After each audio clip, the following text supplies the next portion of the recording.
The Lord be with you. A reading from the Holy Gospel according to Luke.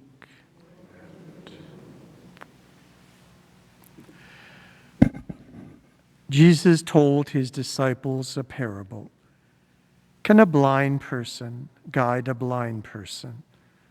Will not both fall into the pit?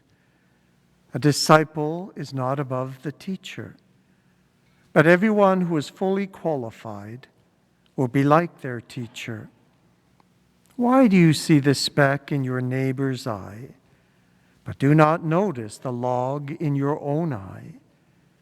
Or how can you say to your neighbor, "Friend, let me take the speck in your eye," when you yourself do not see the log in your own eye? You hypocrite!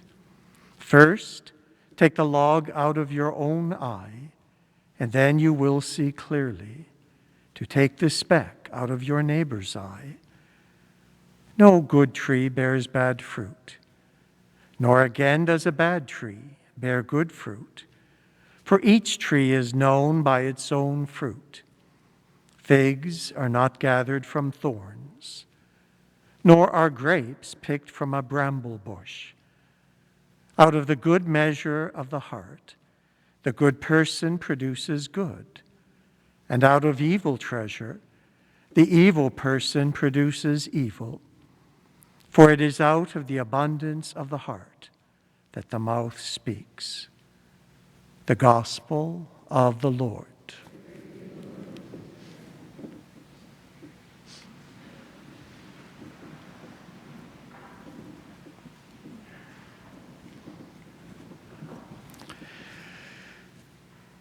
What I'm going to say is not totally true, but it'll make a point.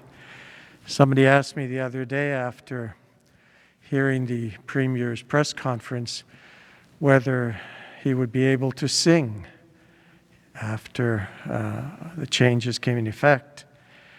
And I said tentatively yes, but only if you were able to sing a couple of years ago. Didn't really happen, but it's based on a variation of an old joke. So we have all heard there will be some changes, though, coming into effect soon, beginning Monday at midnight.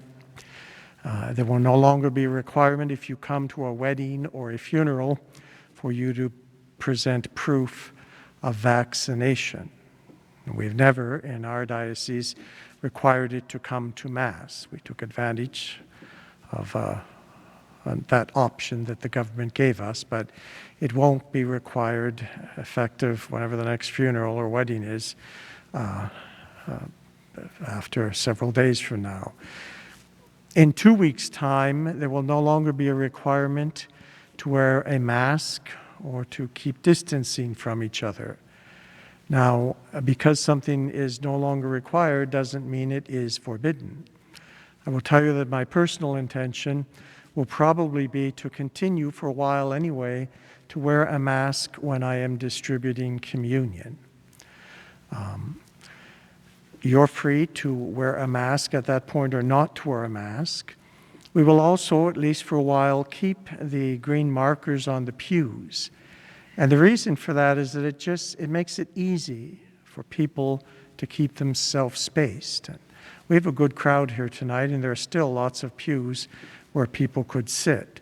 So my gut feeling is that most of you will be quite content for a while. I see some heads nodding for us to keep it. It's a help for us to keep ourselves spread around, and that's an important thing. On another front, at the first of the week, there will be an advertisement placed on the real estate website for the sale of the property surrounding St. Peter's Church and part of the property where the church sits. And part of the fine print of that offer for sale is that the church will be demolished. It is empty now. There are no pews in it. Most of the stained glass windows are gone. The Stations of the Cross and the statues are gone.